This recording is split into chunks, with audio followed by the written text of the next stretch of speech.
হর্ষে প্রভু কহে শুন স্বরূপ রাম রায়, কলৌ নাম সংকীর্তন পরম উপায়। অন্যান্য অঙ্গগুলিকে উপায় বলা হলো, আর নাম সংকীর্তনকে পরম উপায়, শ্রেষ্ঠতম উপায়।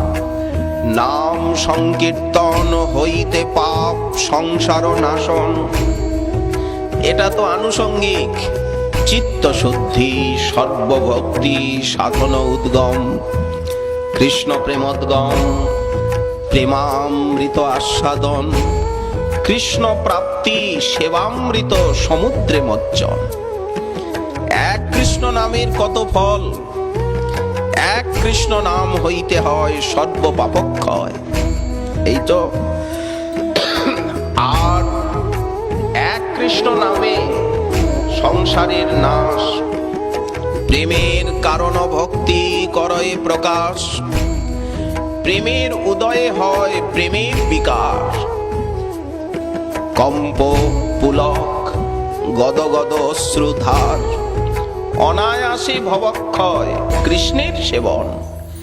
এক কৃষ্ণ নামের ফলে পাইয়ে এত ধন, তাহলে এত কৃষ্ণ নাম লাগে? যে এক কৃষ্ণ নামেই তো সর্বসিদ্ধি।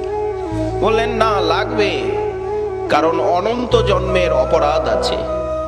এই অপরাধ বারবার হরিনাম আবৃত্তিতেই নষ্ট হবে। হেন কৃষ্ণ নাম যদি লয় বহুবার, তবু যদি নহে প্রেম নহে অশ্রুধার, তবে জানি অপরাধ তাহাতে প্রচুর। কৃষ্ণ নাম বীজ তাহে না হয় অঙ্কুর।